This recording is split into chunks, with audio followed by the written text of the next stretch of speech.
Kami ay malakas sa tang kalaban ay takot. Kami ay malakas sa tang kalaban ay takot. Kalaban din si Douglas dahil siya'y isang supot. Kalaban din si Douglas dahil siya'y isang supot. Si Sergeant malakas at pogi pa na magaling. Si Sergeant malakas at pogi pa na magaling. Kaso din ngayon makita ka si siya'y isang duling. Give me 200 push-ups, Private! Maayos naman kami dito, Aubrey. Di naman gano'ng mahirap yung training.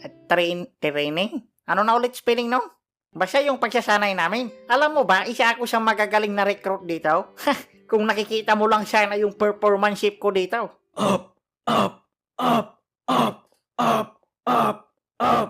Magaling din ako sa direksyon kaya malabo akong maligaw. Harap sa kaliwa, harap! At saka alam mo ba, isa rin ako sa sharpshooter dito sa grupo namin. Relax ang mga muscles, mata sa target, hinga ng malalim. Fire! Hop, tempers. Kaso sabi nila masyado daw akong magaling sa pakikipaglaban. Kaya ipinunta na lang ako sa medic team para di masayang yung talento ko. Wala kang kwenta sa pakikipaglaban, Private Kulot! Kaya sasama ka na lang sa medic team! Sir, okay sir. Hello, Pre. Ako si Private Douglas Tumagay. At ako ay isang medic. Anong kailangan nila? Nabaril ako sa paa. Oh, okay. Anong pangalan mo, Pre? Private Benjamin Potsu. Oh, okay. Ano, gagamutin mo ba ako? Wait lang, Pre. Nililista ko lang, ha? Ilang taon ka na? 26. Sakit. Okay. Matagal pa ba? Naubusan na ako ng dugo.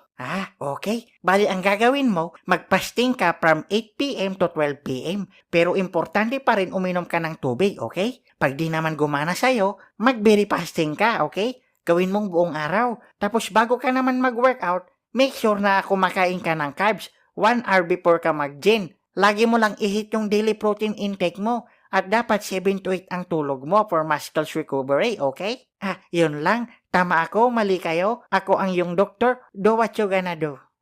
Hindi ka pwede sa medic, Private Kulot. Punta ka sa bomb squad. Sir, gagalingan ko pa lalo, sir. Okay, Private Douglas. Dapat dahan-dahan ang mga galaw mo dito. Dahil buhay ang nakasalalay dito.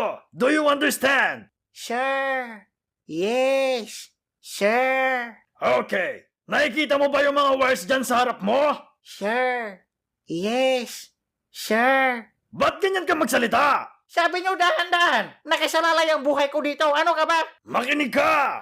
Okay, sir. Bawat wires na nakikita mo dyan ay nakamamatay. Kailangan mong gupitin isa-isa ang mga wires na yan. Pero dapat maayos ang pagkakasunod-sunod. Kung hindi, sasabog sa mukha mo yan. Do you understand? Sir, yes, sir. Nakikita mo ba yung red na wire dyan? Red? Gugupitin mo yung red. Okay, gugupitin ko na. Teka lang. Sabi niyo gugupitin ko na. Makinig ka muna. Okay, sir. Una mong gugupitin yung red.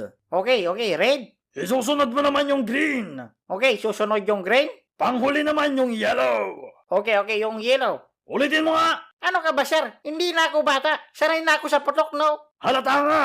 Amoy ka namin eh. Okay. Cut. Aubrey, wala ka bang ibang gusto sa lalaki?